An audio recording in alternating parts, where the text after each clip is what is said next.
Sveiki visi, besiklausantis ir žiūrintis pirmąją Lifelong Run tinklalaidės seriją. Šiandien labai džiaugiuosi galėdamas pakalbinti sveikatingumo ir bėgimo trenerį, blogerį, didžiausios bekelės bėgikų bendruomenės balsą, rekordininką Tomą Aglinską. Sveikas, Tomai. Sveiki visi, džiaugiuosi, kad pakvietei savo pirmąjį tokį įrašą. Tai tikiuosi, kad tai nebus daugeliu ir paskutinis, kad po šito ir toliau tave žiūrės. Tai iš savo pusės padarysiu maks, ką galiu. Tai ačiū tau. Super, kaip nusiteikęs šiandien? Įtampėlė jaučiasi, kaip Rokas Jokubaitis pasakytų. bet įsivažiuosim. Tavo gyvenime labai daug sporto. Tai gal norėčiau nuo šito klausimo ir pradėti. Kada supratai ir kokiom aplinkybėm, kad sportas bus tavo vienas iš svarbiausių aspektų gyvenime? Čia gal, sakyčiau, viskas kilo vaikystėje ir tie visi jau pagrindai buvo suformuoti, kad tai, kas dabar esu, grinai vat, vaikystės raidoje, tai, sakyčiau, 3 klasėje jau buvo toks pamatymas tiek mokytojų, tiek mano tėvų, kad aš esu fiziškai, sakykime, gerai sutvertas, tos visos fizinės ypatybės mano dominuoja, nes laimėjau visas, nenoriu čia dabar labai girtis, bet visas prizinės vietas. Buvau visur pirmas, tarp trečiokų, tai gal dar ir nėra kažkoks didelis pasiekimas, bet jau akivaizdžiai išsiskyriau savo fiziniam ypatybėm lyginant su kitais vaikais. Ir tada jau, kai pasirodžiau savo performansą tokį padariau, prieš tai aš jau, mane vedė jau 1 klasėje vedė į lengvosios atletikos treniruotes, bet trenerės tada dar sakė, kad aš esu tiesiog per jaunas ir kad renkam tik vyresnio amžiaus grupės. Tai galiausiai taip nepatekau. Ir 3 klasėje jau patys treneriai susirado mane, kas čia per vaikas, ir jau patys pradėjo kalbinti tėvus, kad mes norim toliau tęsti, taip sakant, darbus pradėti, grinai vat, su manim.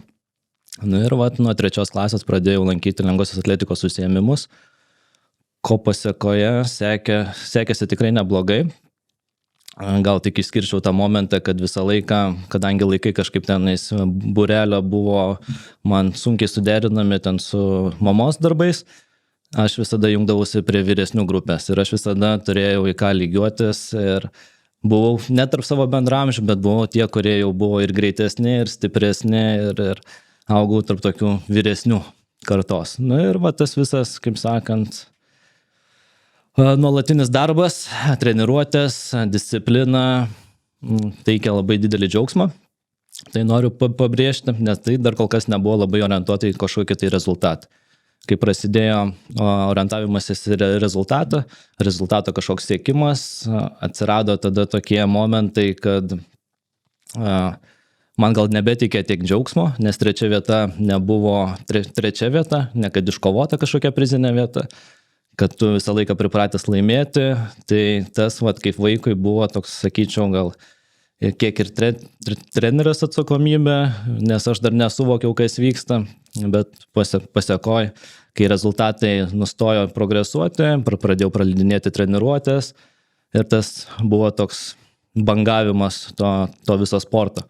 Bet stengiausi nuo to nenukrypti labai, tai buvo epizodai vasaros metu, kada draugai mėto krepšinį, o tu turi treniruotės eiti, tai tada dar pasvarstai, ar čia veltis, kaip sakant, siekti toliau rezultatų, nors žinai, kad jau nebebūsi pirmas, o gal ir būsi, bet teks įdėti daugiau pastangų, ar geriau su draugais tiesiog žaisti krepšinį ir nesukti dėl to galvos.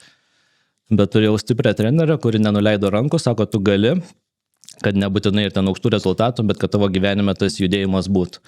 Ko pasekoj pavyko iki pat mokyklos užbaigimo lankyti treniruotės ir siekti kažkokių tai rezultatų. Tai vat. Supratau. Wow. Labai įdomu. Daug įtakos, kaip suprantu, turėjo trenerė. Taip. Kadangi galiu sakyti, kad užaugino mama, Tai ir mama irgi teko nuolat dirbti. Tai trenerės įtaka ganėtinai buvo didžiulė. Gal netgi sakyčiau svarbesnė negu mamos, nes tuo metu su trenerė praleisdavau daugiau laiko kartu negu su savo mama. Tai trenerio žodis buvo tikrai, sakytume, kaip močiutės svarbus labai. Supratau. Kodėl būtent bėgimas tapo ta tavo šaka sporto, jeigu galim ją tai pavadinti, ar ne, kuri dabar dominuoja tavo gyvenime? Kaip tai atsitiko? Tai kadangi buvau judrus vaikas, tai nelikau nepastebėtas ir krepšinio treneriu, futbolo treneriu, bet komandinis sportas man visiškai nesiklijavo.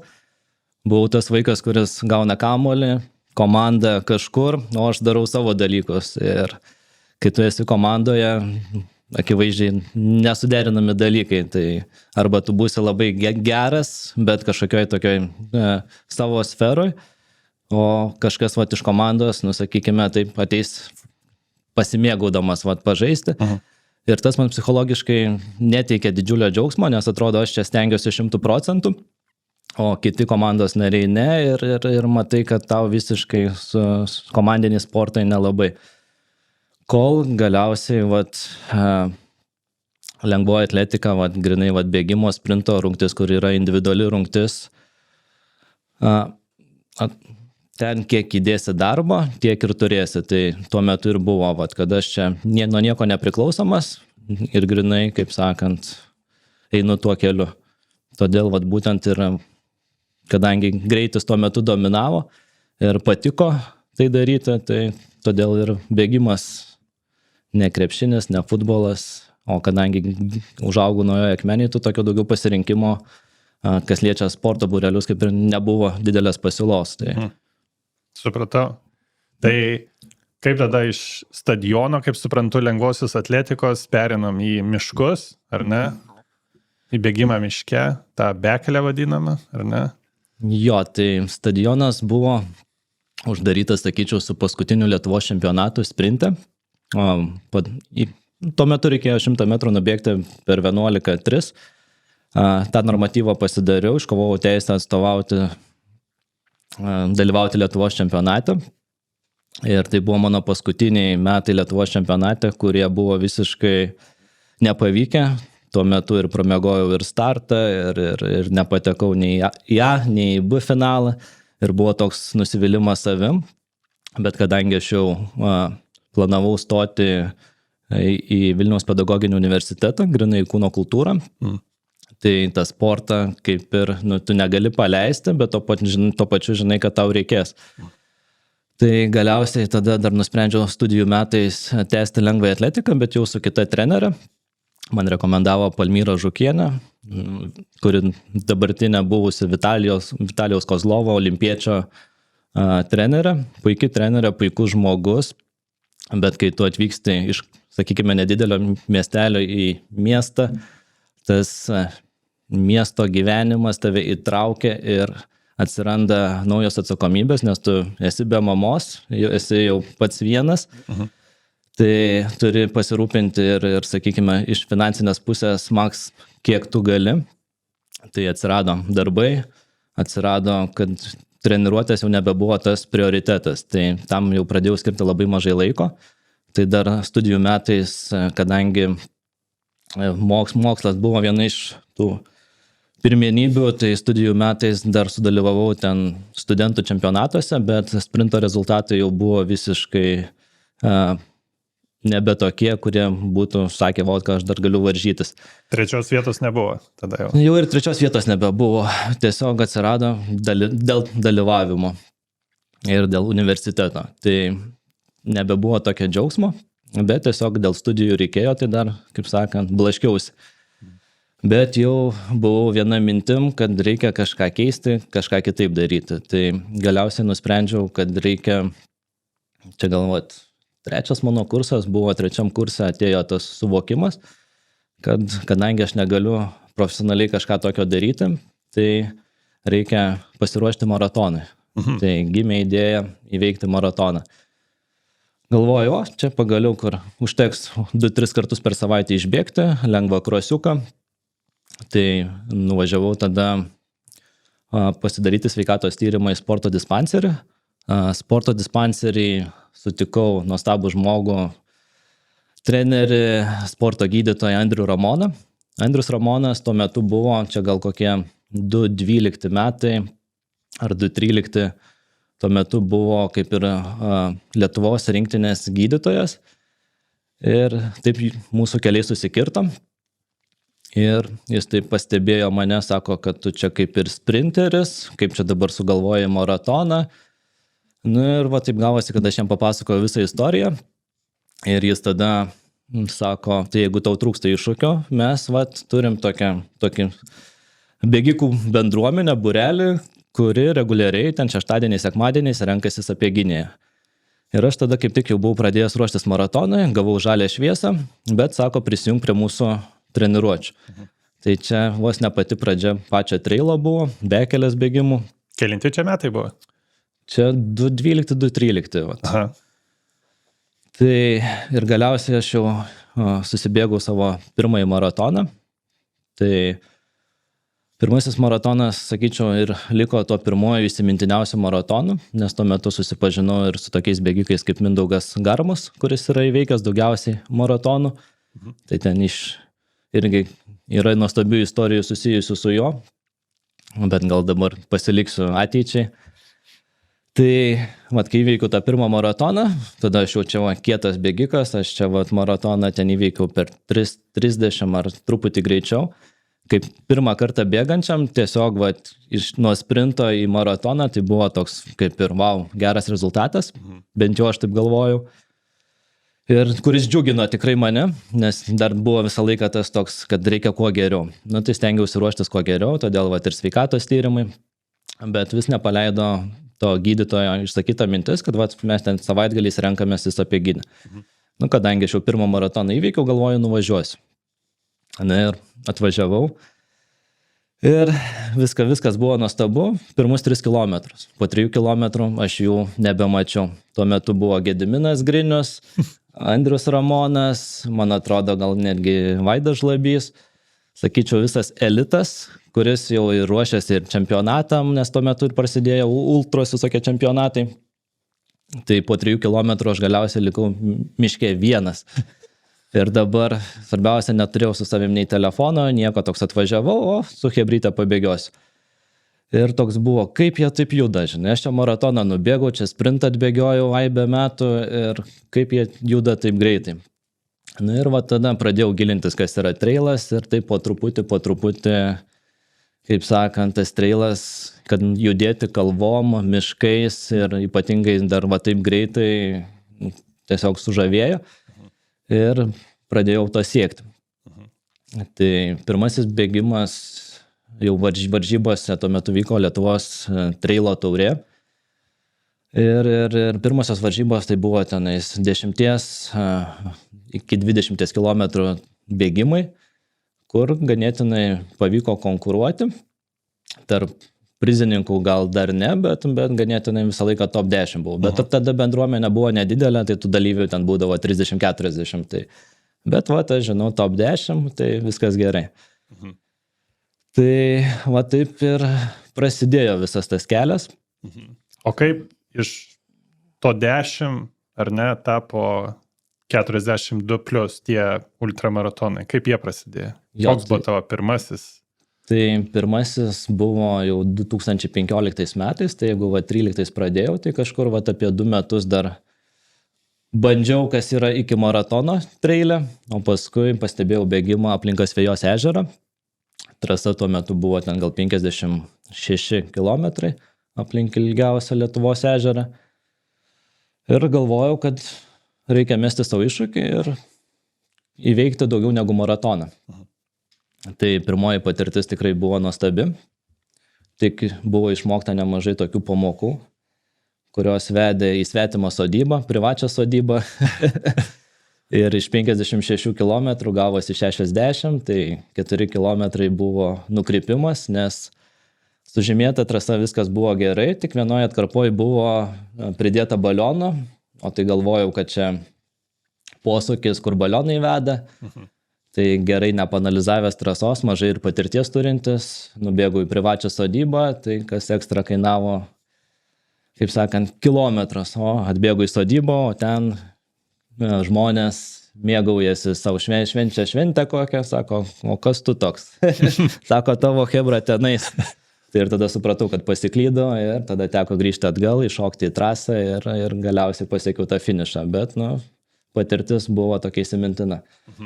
Ir kas labiausiai džiugėsi teikia, kad tos varžybos trunka ne 10 sekundžių, ne 11, ne 12 sekundžių, kas būdavo sprinte, bet kad tu ten išbėgi ir ten užtrunki 5-6 valandas ir tos endorfinai, visi laimės hormonai ten aukštumoj ir ko pasekoj pagautas kablys ir tada jau pradėjau po šitų varžybų ieškoti, kur dabar, kur tos ribos, kiek galiu toliau. Tai taip tas kablys buvo pagautas ir... Supratau. Jo. Peršokim gal į vieną tokią atskiresnę temą. Socialiniam tinkle mačiau kitiem metam Gogginso stovyklai, tavo organizuojamai, 1-2 vietos. Tai, sakyčiau, labai rodo populiarumą, ar ne? Bet vis tiek, manau, yra žmonių, kurie nežino, kas tai yra, ar ne, kas tas Gogginsas, kas čia per iššūkis, kas čia per stovykla. Tai jeigu gali, papasakok.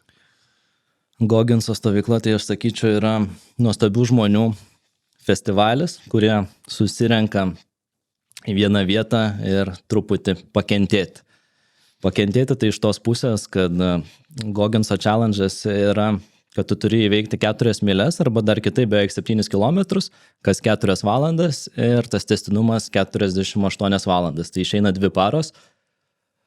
Ir kas 4 valandas, tai reiškia, kad tu bėgi ir naktį.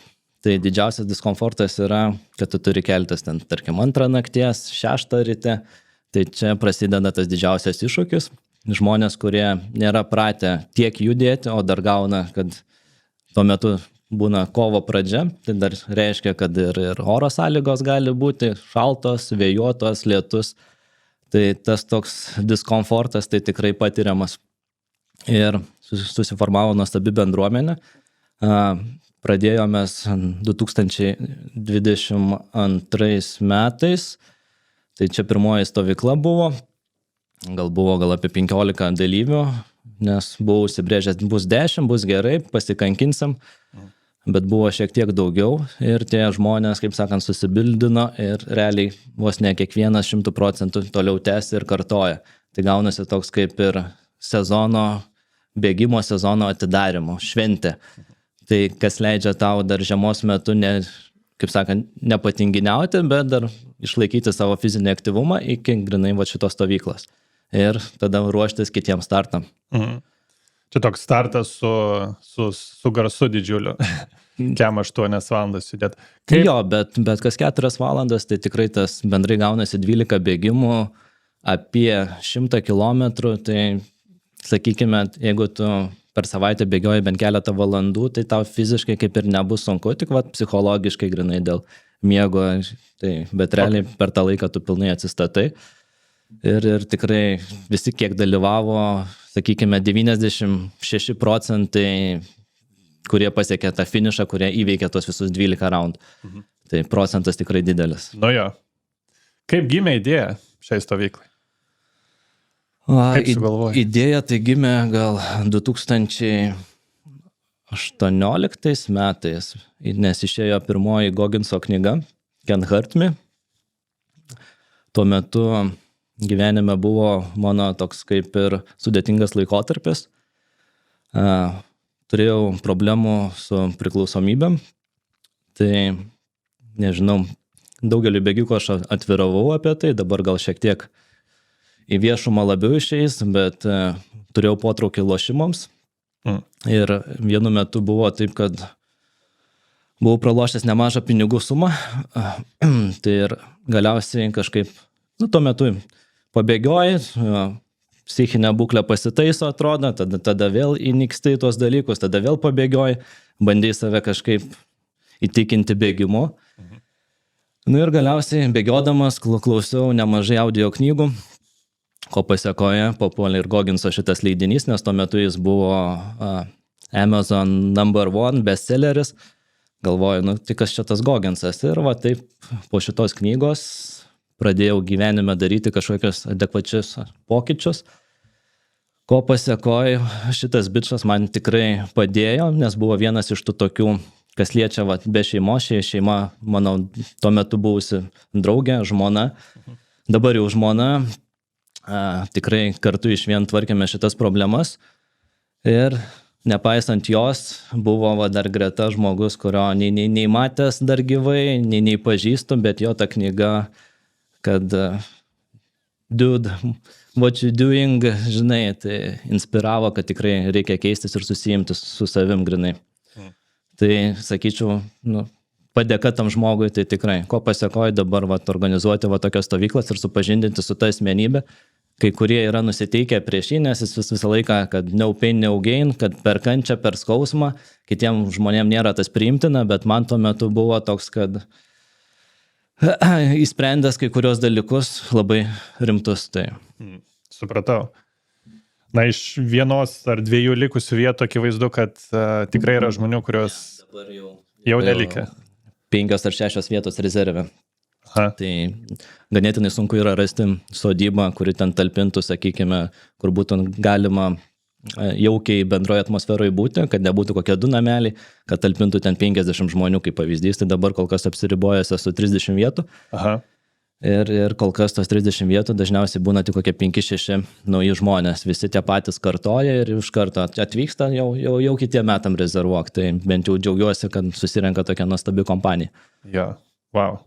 Na jo, tai tikrai nėra mažai žmonių, kuriuos Gogginsas irgi inspiruoja. Ne, tai gal kiti būna, kurie net nežino, kas tas Gogginsas, ten knygų neskaitė, bet pats tas challenge'as, ta pati idėja, kad judėti, per save patirti kažkokį diskomfortą, tas varikliukas, kuris veda į priekį. Tai sako, o, dabar vėl man čia reikia biškio. Tai.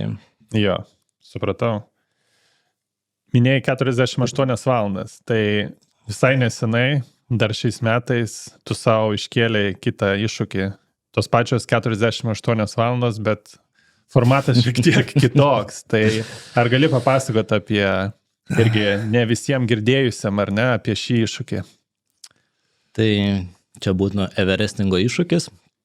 Everestingas tai yra toks dalykas labiau taikomas dviratininkų, bėgikų gal kažkiek mažiau, bet, kaip sakant, populiarėjantis dalykas, kai tu į vieną kalną, Lietuvos atveju kalvą, lipi N kartų, kol surenki vieną Everestą. Tai būtų tenais, sakykime, taip apvalinus apie 9 km vertikalių metrų. Tai mano atveju gavosi taip, kad aš pilnai supratau, kad esu fiziškai pasiruošęs vieną Everestą įveikti, tai kad ir, sakykime, su minimaliu pasiruošimu, bet išsikėliau savo tokį iššūkį, nes žinojau, kad dalyvausiu pagrindinėse varžybose sezone didesnėme iššūkyje, kad reikia 2 Everestų. Ir pradėdamas planuoti, pradėdamas organizuoti visą šitą dalyką, kilo idėja, kreipiausi į Lietuvos rekordų knygą, sakau, ar yra fiksuotas kažkas tokio, sako, ne, nėra. Tai tada galvoju, tai bus ir tokia puikia idėja, ko pasiekoje gavosi į 2 Lietuvos rekordus.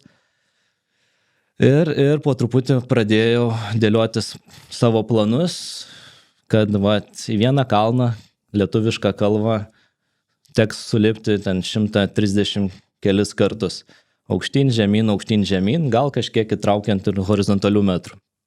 Tai Gariūnų kalva tapo ta meka visų bėgikų, kurie rinko vertikalius metrus. Tai buvo nuostabi patirtis tiek man, tiek kitiems. Jo. Per tas 48 valandas, ar ne?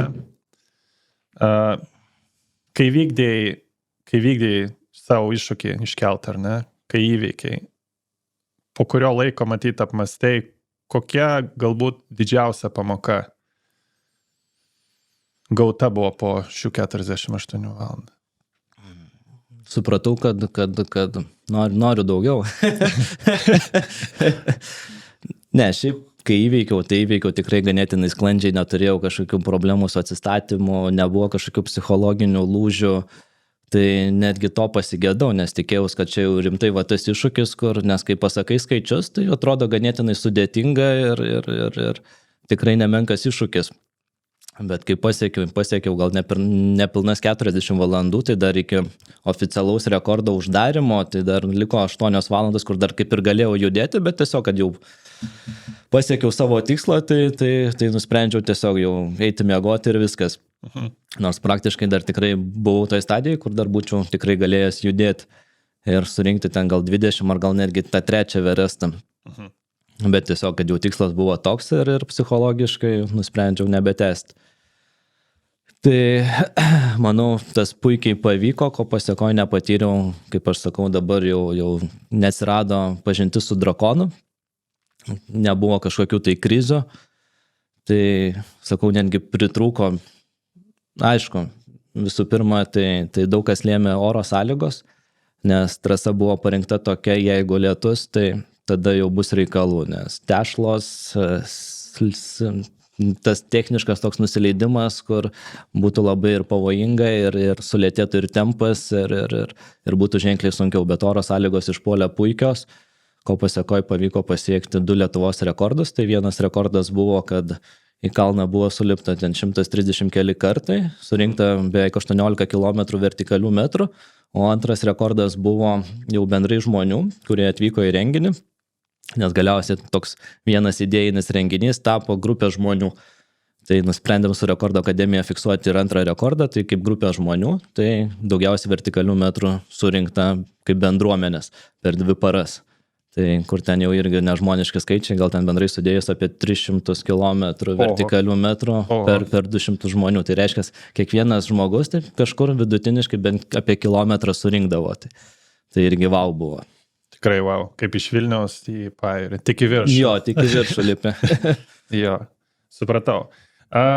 Pristatinėdamas iššūkį šiek tiek paminėjai, kad tai buvo ir pasiruošimas. Tai pasiruošimas, išduosiu klausytojam ir žiūrovam, buvo Torui 330. Tor reiškia Tour des Giants. Mažiau žinantiem, tai yra vienas sudėtingiausių pasaulyje ultramaratonų. Jis vyksta Italijoje. Kiekvienus metus, Tomas net atsidusa, prisiminimai grįžta. Kartoti noris. Supratau.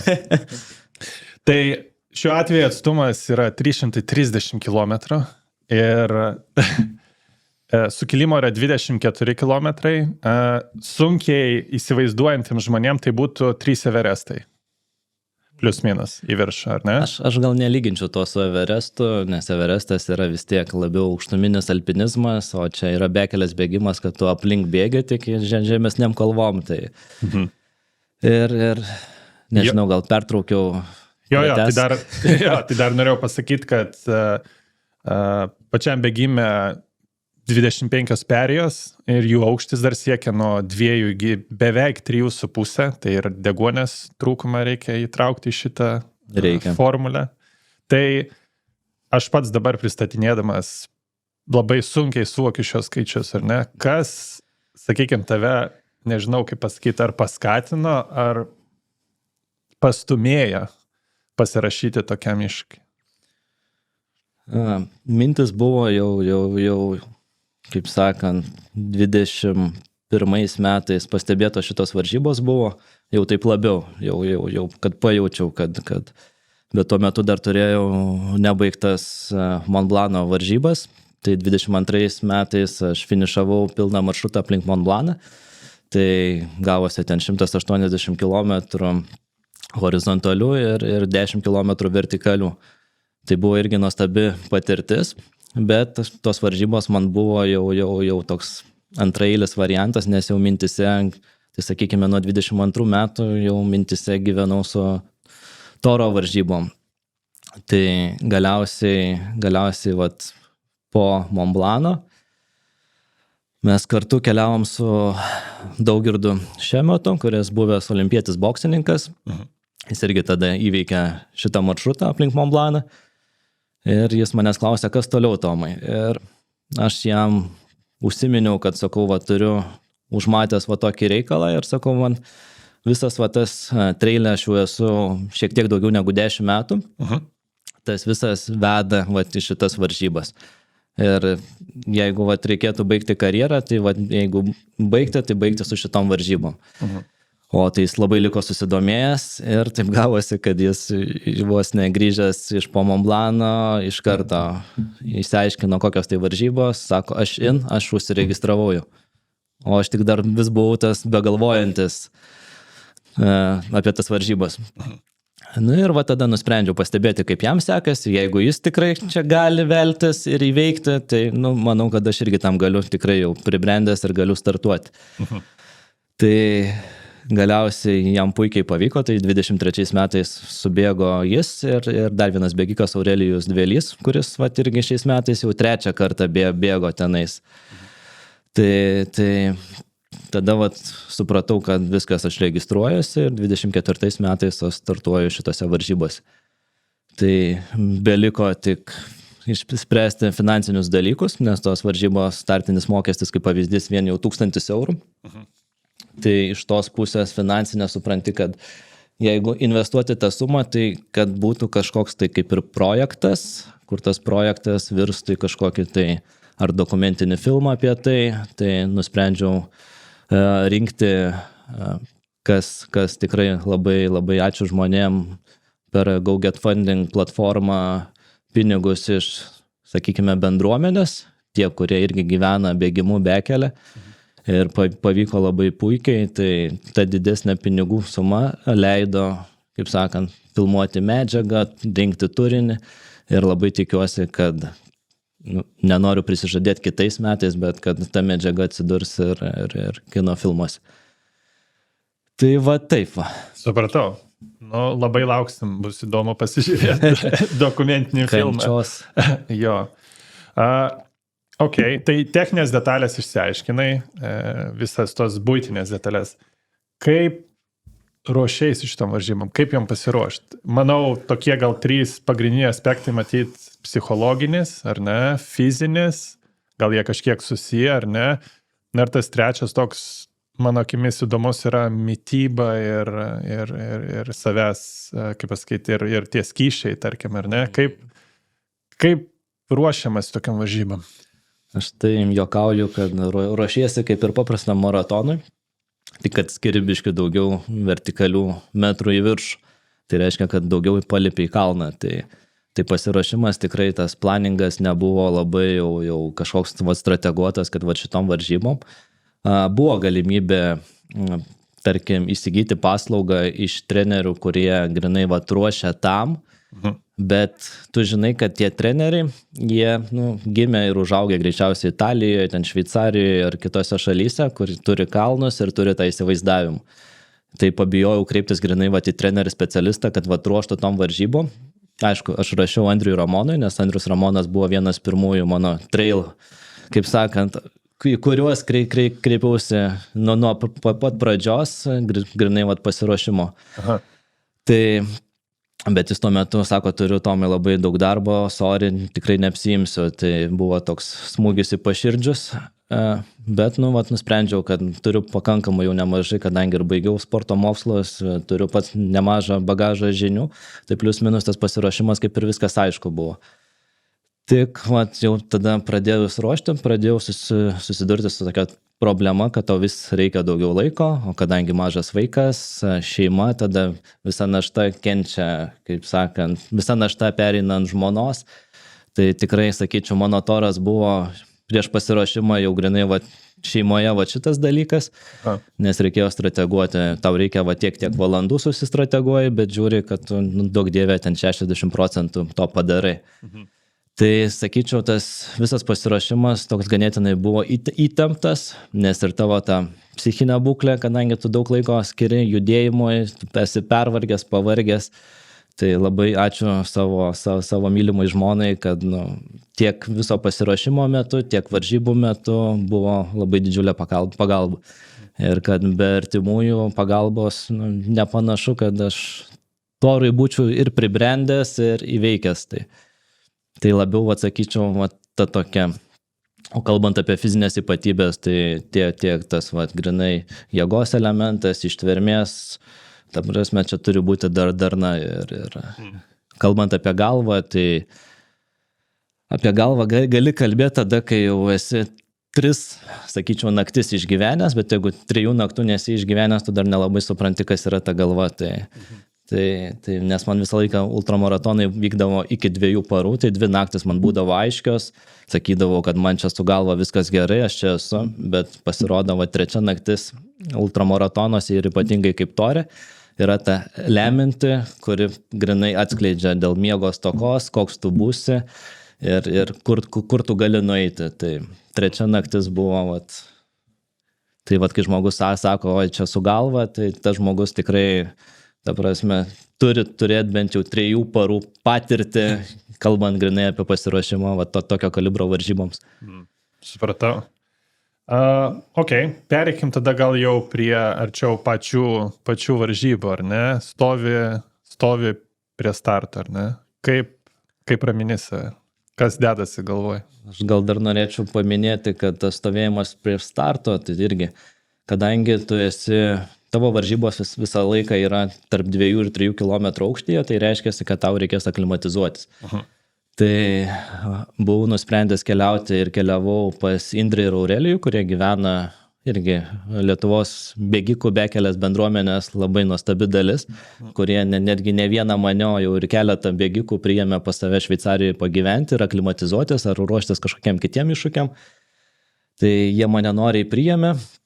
Ir nusprendžiau, kad bent 2 savaitės aš praleisiu kalnuose, grinai aukštyje, tada vėl žemyn, tada vėl į aukštį ir kad taip pratinu save prie aklimatizacijos, kad tik grinai būtų lengviau kvėpuoti kalnuose Toro metu. Tai 1 savaitę viskas klojosi ganėtinai gerai, mes ir turėjom nakvynį ir virš 3 km aukštyje. Buvo ganėtinai tokia nerami naktis, bet kaip ir savaime suprantama, kad nelabai miegosis tenais, bet įspūdžiai buvo labai nuostabus. Bet antroji savaitė prasidėjo taip, kad mes visi susirgom, Aurelijus 1, aš 2, galiausiai Indrė. Tai grinai iki starto lieka dar ten keletas dienų, tu guli lovai paslikas. Tai tavo visa imuninė sistema, viskas sėdo.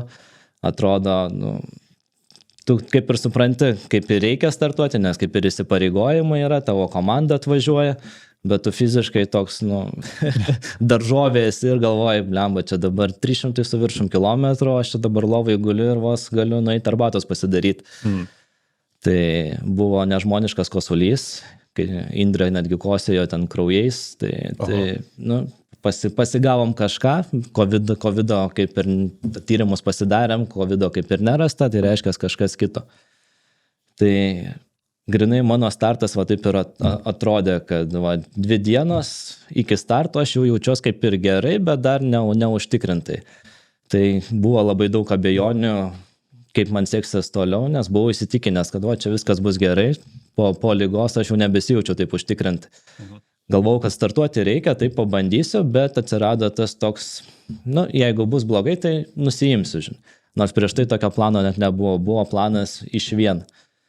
Tai ko pasiekoju, minėjau 3 naktį, tai grinai judėjimo metu 3 naktis ir tapo tokia kertinė, kur jau pasidaviau.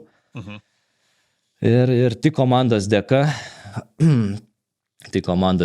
vėl prisikėliau ir pavyko, kaip sakant, atsistatyti.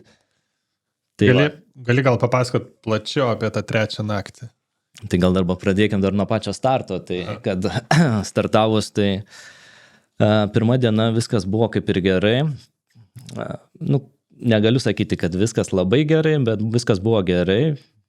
Iš tos tokios, sakykime, skrandžio veiklos, tai iš pradžių skrandis atsisakinėjo, nes irgi gavo nemažą apkrovą, o po ligos tai dar tai teko 1 kartą ten išsivemti, bet, kaip sakant, čia treilo duona.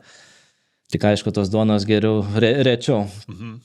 Galvoju, nejaugi čia jau prasidės po 1 nakties. Kadangi mes bėgome 2 su Aurelijum, tai Aurelijus sakė, viskas gerai, žinai, čia kola, atsistatom, judam toliau. Tai pirma naktis va taip ir praėjo, tai tada va diena, viskas gerai, antra diena prasidėjo, antra diena irgi sakyčiau, bet tokių kokių didesnių problemų. Kai prasidėjo, kai praėjo daugiau negu ten 2 paros, jau artėjome link 200 km ribos, tai prasidėjo, kaip aš minėjau, per Trail kuršių nerijos pokalbius susidraugavau su savo drakonu. Drakonas mane pasigavo, tai pradėjau lūžinėti. Tai dienos metu dar kaip ir viskas gerai, bet jau saulei nusileidus, jau sutemus, kadangi mes dar iki to laiko nebuvom miegoję, o jau buvo pasiekta beveik 200 km, nes mes buvom nusimatę tam tikrus punktus, kur tenais prigulsim, ten skirsim daugiau laiko poilsiui. Tai man šitas variantas, kaip dabar galvoju, nebuvo labai geras. Man jau reikėjo truputėlį anksčiau surasti tašką, kur sustojam, ar tiesiog dažniau povernepinti, o nelaukti kažkokio tai vieno taško, nes galėtų ir nesulaukti. Tai galiausiai, kai jau prasidėjo trečia naktis, kartu dar su Aurelijum judėjom, bet jaučiau, kad man akis limpa, atsirado visiška apatija judėjimui. Ir tada jau supratau, kad čia prasideda varžybos. Tai su ta mintim gal kokius 8 km dar kartu iš vien judėjom, kol galiausiai supratau, kad gal visgi ne, gal varžybos ties čia ir baigėsi. Šalta, dar sniego tada nebuvo, o gal jau ir buvo sniegas, dabar sunku tiksliai įvardinti, nes tuo metu jau buvau tokioj, kaip per miglą viską atsimenu. Ir atsimenu tą momentą, kai Aurelijus vis tolsta ir aš taip labai lėtai judu, akis užmerkiu, ilsinu akis, galvoju, prisėsiu. Prisėdau prie to akmenuko, Aurelijus sakau, eik tu tolyn, nelauk manęs, o jis manęs vis nepaleidžia, nes kaip ir sutarėm laikytis iš vien kartu, bet jautė atsakomybę, tuo labiau aš esu kalnuose, kur didžiulis vėjas, šaltis atsiradęs, aš dabar sustoju ant akmenuko pasėdėti, tai galiu čia ir ilgam pasilikti, tai kad bent jau palydėtų iki kalnų trobelės, iki to punkto. Ir aš taip, pasitraukiau telefoną, žiūriu, ryšys yra, gerai, ir jau mintis tokios buvo, kad ne, aš jau nebetęsiu čia. Nors atrodo, tau dar fiziškai, kaip tau tik dėl miego tu blaškais. Kaip ir viską suvoki, bet tu atsidarai Facebooką, parašai ten tokį viešą postą, kad sorry, hebra, man varžybos jau baigėsi. Uždarai, toliau sėdi, galvoji, ką čia daryti, tai tada ryšį pagauni, skambini savo hebrai komandai, kuri lydėjo nuo pirmos dienos ir visų varžybų metu. Ir pradedi skųstis, kad tu čia jau pavargai, kad tau čia ir skauda, bet tu supranti, kad čia ta stadija, kad tu jau.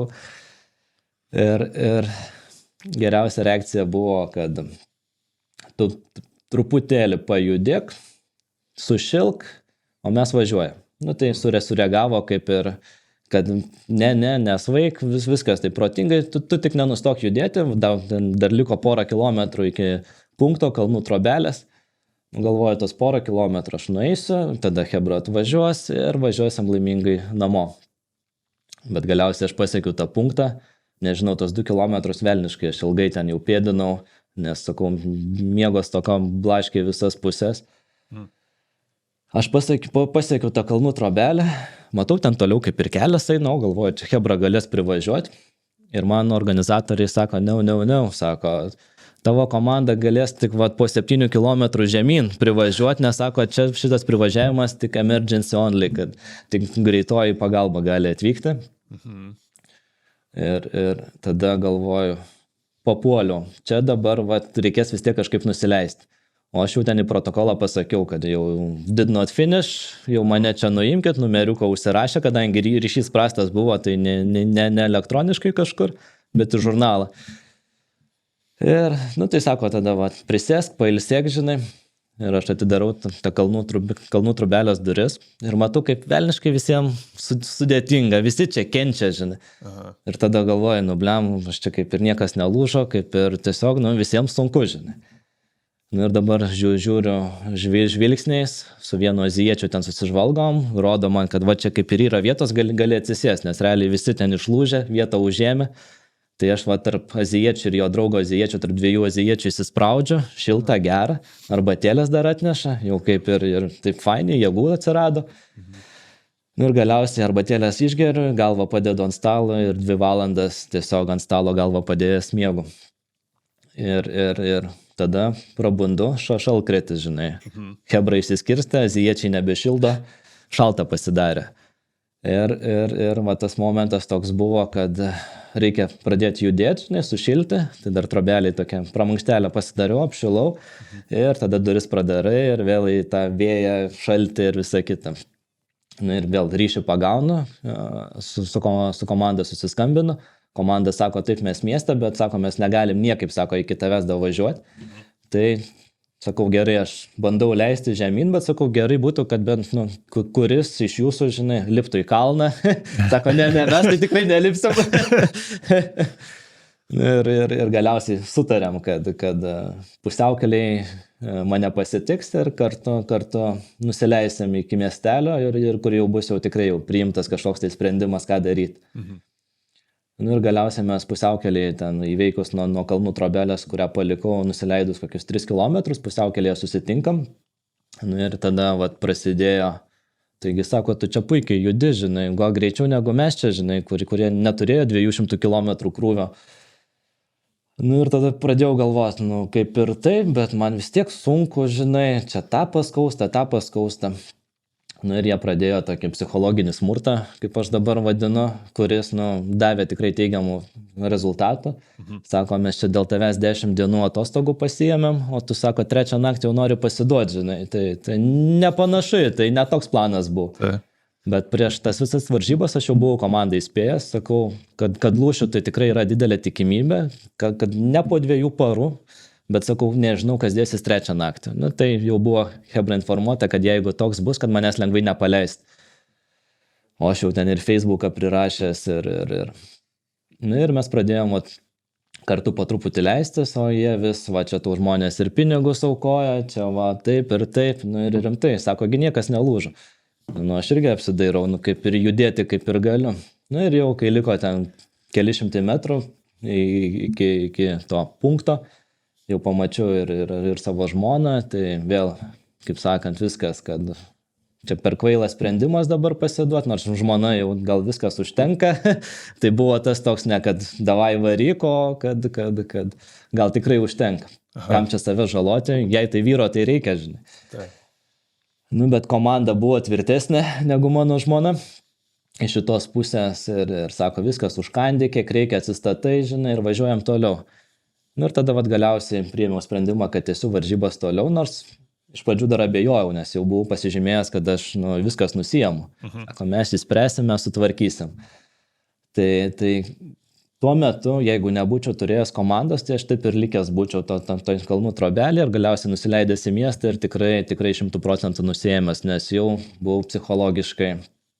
Tai supratau, kad tokiose varžybose turėti kažkokį užnugarį, kuris tave vestų į priekį, tai tikrai yra privaloma. Ne kad rekomenduojama, bet privaloma, nes atsidūrus susipažinimui su tuo drakonu savo, atsidūrus tokioj krizai, tai jeigu ne tie žmonės, tai dabar net nebūtų gal podcast'o ir net nebūtų apie kokius įspūdžius dalintis. Tai tuo metu komanda, kaip sakant, padėjo išgyventi visus šitos demonus, drakonus ir taip toliau. Tai tokia ta 3 naktis buvo. Kiek dar naktų po tos 3 tau reikėjo, kad kirstum finišo liniją? Dabar, kai pagalvoju, tai dar 2 naktis buvo likusios. Tai 5 iš viso tada. Jo, gavosi 5 paras, tai finišavau po 130 valandų plus. Tai, bet kadangi jau dienos metas, jau 4 diena prasidėjo, tai dienos metas, kaip ir viskas gerai dieną, jau miego tiek nebesinori, įsidienojo. Tas judėjimas 4 dieną, 4 parą buvo, sakyčiau, ganėtinai efektyvus ir greitas. Ir tie skausmai jau atrodė nebe tokie, kur skauda. Kažkaip gal tiesiog pradėjau po to momento vertinti dalykus paprasčiau, o ne kad čia biški paskauda, tai pakentiek ir praeis. Ir buvau skaitęs, kad tie, kurie dalyvauja grinai Toro varžybose ar kitose daugiadienėse, kur ten jau irgi be miego ilgą laiką būna, kad trečia naktis ir yra tas momentas. Jeigu tu trečią naktį išgyveni, tai toliau kaip ir ten rašo be ribų. Ten 4, 5 jau nebesvarbu diena ar naktis, tu tiesiog judi į priekį ir tau tas miego kažkaip ciklo išblaškimas, miego stoka jau nebedaro tokios įtakos. Nes tu jau praėjai tai, kas buvo sunkiausia, o dabar atrodo, kad nėra kažkokių tai ribų. Tai 4 naktis irgi buvo, sakykime, taip ganėtinai sklandi.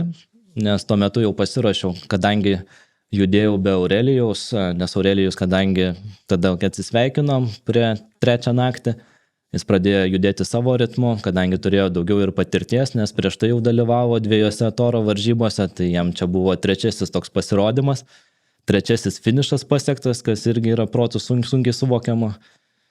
Tai turėjo daugiau patirties, gal sakykime ir fiziškai gal ir geriau tuo metu jautėsi. Tai aš jį vis gaudžiau. Tai buvo toks stimulas, kad pagauk Aurelijų. Man komanda vis pranešinėjo, kad čia Aurelijus išbėgo prieš tiek laiko. Ir kadangi jau kaip ir jaučiuos geriau, pamiegojau šiek tiek, judam toliau. Tai galiausiai 4 naktis, kur skyriau biškį daugiau laiko miegui, tai gal buvo kokios 4-5 valandas bendrai miego. Kalbant apie miegą, tai Toras pareikalavo 5 paras, judėjimo pareikalavo 8 valandų, tarp 9 valandų miego. Tai bendrai sudėjus. Bendrai sudėjus visas tas 5 paras, tai galima įsivaizduoti, koks iš to grįžti po visko. Tai, kaip minėjau, 4 para viskas ganėtinai sklandžiai, naktis irgi, tuo metu dar įsirašiau, kadangi ryšys šiek tiek geriau veikia, tai ir ten pradėjau YouTube klausyti, tiesiog reikėjo tokio ekstra dirgiklio, kad kažkas šnekėtų, nes Aurelijaus jau nebebuvo, bet tuo metu ir podcastai gerai suėjo ir žvengiau, o emocijų kaita tai ten labai didžiulė buvo. Tu vieną akimirką juokės, kitą verkė, tai tokie momentai. Kol galiausiai po 4 paros jau pasigavau Aurelijų, nes Aurelijui tada jau prasidėjo krizė, jo demonai ir tada jau nusprendėm, kad 5 parą mes judam kartu link tokios įspūdingos Malatros viršūnės, kur jeigu jau perlipi tą Malatros viršūnę, tai jau viskas jau gali sakyti, kad finišavai, nors ir ten kulveršties nusiridensi, bet tikrai jau finišą pasieksi, tai toks kertinis punktas. Ir tada vėl dviese, vienu ritmu, kad ir lėtai, bet svarbiausia tik į priekį. Tai mažai žingsneliais, kaip visi mėgsta pabrėžti, nesustok judėti, kad ir kokiais mažai žingsneliais, tik į priekį. Tai šitą mantrą tokia pasigavę ir kad ir kaip ten kas skauda, judame į priekį. Prabėgus darbo savaitę ir miegojus vieną naktį, ar ne? Jeigu galėtum įvardinti, nebūtinai sau gal ir bendrai vieną išmoktą pamoką, kuri nebūtinai būtų pritaikoma bėgimui, bet apskritai gyvenime. Kas tai būtų? Nebūtinai bėgimui, bet apskritai gyvenimui tai tinkami žmonės. Kad turėti tinkamus žmonės, ar tai būtų tas pats sportas, turėti komandą tinkamų žmonės, nes supratau, kad tikrai vienas lauke ne karys ir ypatingai kalbant apie tokias daugiadienės varžybas, kur trunka ne 1, ne 2 paras, o jau daugiau. Tai tinkami žmonės, taip. Pereikim prie tokių labiau egzotiškų klausimų. Ar turi kokį priešvaržybinį ritualą, kuris tau padeda įeiti į, taip sakant, tą ultra flow fazę? Į pačią fazę, tai žmona pasakytų, kad aš jau savaitę iki varžybų būnu jau toj fazėje, kad išskridęs, manęs ko klausia, aš nieko nebeatsakau, nes aš jau tame ritme, režime, tokiam, nežinau, kiti sako, tai flow kažkokia būsena, kur tu zen patenki, Tai nes viskas man, aš pavyzdžiui irgi negaliu į varžybas, jeigu nuvažiuoji, tai negaliu kažkur kitur mintis nukreipti, nes jau esi tu ten. O iš tokių ritualų, tai visada, kai sustato į bendrą ultramaratono koridorių starto, tai tiesiog turiu čia dar iš vaikystės ir varžymosi tų visų varžybų tokį ritualą, kad 10 įkvėpimų taisyklė. Kad 10, nebūtinai dabar, kad būtinai 10, bet tiesiog toks ritualas, kad 10 kartų giliai pakvėpuoti. Užsimerkti ir tada išgirsti viskas, kad startas ir jau tu esi toje nuotykio rolėje. Tai tokia kaip ir pagrindinė tai, ką pastoviai taiko. Dar kalbant apie, turiu visą laiką su savim drakoniuką tokį. Fizinį, mažiuką.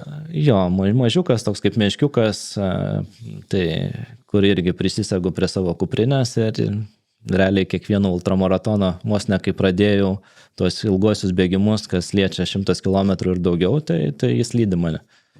Tai va. Ir kuris laikas buvo ir geras vaiko žaislas. Supratau. Jei galėtum pasirinkti bet kurias varžybas pasaulyje, ar ne? Nesvarbu, kuri vieta, nesvarbu, koks atstumas, nesvarbu, kada vyksta, kokias varžybas pasirinktum? Ir kodėl būtent tas varžybas pasirinktum? Aš gal atsukčiau šiek tiek laiką atgal. Dabar tai nesinori galvoti apie kažkokias tai varžybas po toro, apie kur dabar. Nors jau minčių turiu, jau dėliojosi, kaip tai įgyvendinti, bet atsakant į šitą klausimą, tai atsukčiau laiką atgal į tą, kur jau būdamas studentas, nors gal dar nebuvau studentas, dar čia mokykloje vyko paskutinis, tas kalbėjau pačioje pradžioje, Lietuvos čempionatas sprinto. Ir po šito tokio nesėkmingo startavimo ir supratimo, kad tu nebesi konkurencingas, sakykime, tarp elito sprinterių Lietuvoje, tai buvo tas toks, kad gal aš tikrai nesu tam kely, tai dabar tiesiog truputėlį per galvą pabardmenčiau ir sakyčiau, kad ties tom gyvenimas nesibaigia. Tai kad galima, ta prasme, kad sportas tai nebūtų vien tik apie rezultatą kažkokį, kad tai dabar bent jau man trailas yra grinai apie bendruomenę, apie žmonės, tai apie tą visą patyrimą ir grinai atradimą žmonių ir tą sklandų tokį nuostabų ryšį su jais. Tai konkrečių varžybų... Konkrečių tokių varžybų ne, bet kalbant apie ateities planus, sakiau, kaip ir struktūruoju, tai apie ateities planus, tai dabar Julija Šorytė turi 48 ratų, 48 valandų backyard ultra Lietuvos rekordą. Kas liečia 320 km, tai tikiuosi, kad pavyks suorganizuoti taip, kad 26 metais mes turėtumėm Lietuvos rinktinę backyard ultra ir aš sieksiu būti to dalim, tai 25 metais planuoju irgi nemegoti kuris laikas ir dalyvauti backyard ultra čempionate. Tai šį kartą ne apie kalnus, ne kalnai, bet tiesiog žvirkelis ir ilgos valandos bėgimų. Tai tikiuosi stebėsit ir palaikysit. Ir tikiuosi su tuo varžybų organizavimu viskas puikiai pavyks. Jo. Kad turėti Lietuvos rinktinę, kas be ko Latvijai turi, Estai turi, o Lietuvos rinktinės nėra backyard ultroje, tai jaučiamės truputį atsilikę. Jo, be abejo, tai labai lauksim ir jau matau, kad bus dar vienas įdomus epizodas su Tomu po backyard ultros. Tik reikia dar po toro atsistatyti, nes tikrai pareikalavo ir tokių kaip turėjau ir kraujo infekciją, pažeistą odą. Paskui mano kaulas tikrai buvo arti stresinio lūžio, blauzdikaulis, čiurna nesilanksti, bet kaip dabar sakau, tai viskas užgiš, įsilaižys, bet įspūdžiai liks amžinai. Ir taipogi norėčiau dar pabrėžti tą momentą, kad labai džiaugiuosi grinai vat šitom Toro varžybom pagrindiniam, nes dalyvavo ir mano vaikas, kuriam 4 metai, ir dabar jam kalnai yra kažkas tokio, tai kad bent jau tavo ta tokia kančia nenuojo, kad tu čia pasikankinai ir visi pamiršom ir viskas, o kad vaiko įspūdžiai buvo, kad ilgesnį laiką pabuvo kalnuose ir tėtė bėgo į kalnus, tai jis dabar bėgo, jam kiekviena kalva dabar kalnas didžiulis, tai tas labai inspiruoja ir toliau judėti. Paskutinis klausimas, Tomai. Besiklausantėm, kurie galbūt dar nesiryšta bėgti ultradistancijų, ar ne, bet paklausęs tavęs galvoja, gerai, gal ir aš galiu, ar ne, gal ne 300 km, kaip savo pirmai ultrai, bet galbūt šiek tiek daugiau negu maratonas, ar ne? Koks tavo būtų galbūt pagrindinis patarimas šiems žmonėms, kurie galbūt neįsivaizduoja, kaip reikėtų pasiruošti ir kas svarbiausia yra ruošiantis tokiom ilgom varžybom? Aš sakyčiau, just do it. Ne, tai visų pirma, kiekvienas atvejis yra labai individualus ir jeigu pas tave atsirado jau tokia mintis, kad tu, čia tarp kitko, šiandien kaip tik turėjau klientą, kuris labai svarsto dėl savo fizinių galimybių, kaip kitais metais ten bėgti ilgesnę trasą negu maratonas, o dabar Kuršių Nerijoje jam labai buvo tokia kančia bėgti 30 km, bet turi dabar vos ne gerą pusmetį laiko, kad kalnuose pabandyti jau truputėlį ilgesnę distanciją, tik tiek, kad jau kalnuose, ne Kuršių Nerijoje. Ir aš žvelgiu į tą laiką, žvelgiu į žmogų ir matau iš akių, kaip jis nori, bet to pačiu kaip ir laukia tavo atsakymo, bet tu irgi supranti, kad čia ganėtinai toks procesas, kur visko gali būti. Tai nėra sportininkas, kuris 100% atsiduos, skirs tam laiko, o reikia kiekvieną atvejį individualiai vertinti. Tai tiesiog tokiam žmogui rekomenduočiau kreiptis atitinkamai kažkokį specialistą, nes aš pradėjau irgi nuo Andriaus Ramono, nors pats visą gyvenimą aktyviai sportavau nuo pat mažumės, bet visada prieinam tą tašką, kad jau geriau veikti dviese negu vienam. Tai ir kad vieniem rezultatai ateina greičiau, kitiem kažkokie tai pasiekimai lėčiau, bet įsivertinti tai, kad kiekvienas įdėtas tavo, kaip sakant, ekstra effortas, tai, kaip sakant, duos anksčiau ar vėliau tą rezultatą ir kad neskubėti, kaip man irgi minėjau, kad irgi buvo tik rezultato vaikymasis, kas paskui buvo įvairūs nuklydimai. Tai kaip Gediminas Grinius pasakyto ir daugelis, manau, kitų, lesizmo, kad mažiau yra daugiau. Tai aš esu šitos taisyklės irgi toks laikytojas, kad jau geriau truputėlį, nedaug, bet kad išlaikytum tą tokį konsistenciją, nuolat tai darytum, žinai. O rezultatai ateis, tai tikslai bus pasiekti. Tai. Supratau. Ačiū tau. Gal yra kažkas, ko aš pamiršau paklausti, ar vis dar yra tavo galvoje ir tu norėtum pasakyti, pasidalinti, išsakyti, padėkoti galbūt? Padėkoti visų pirma, kad pakvietei ir tikrai labai graži iniciatyva ir tikiuosi, kad tie tavo podcastai įsivažiuos.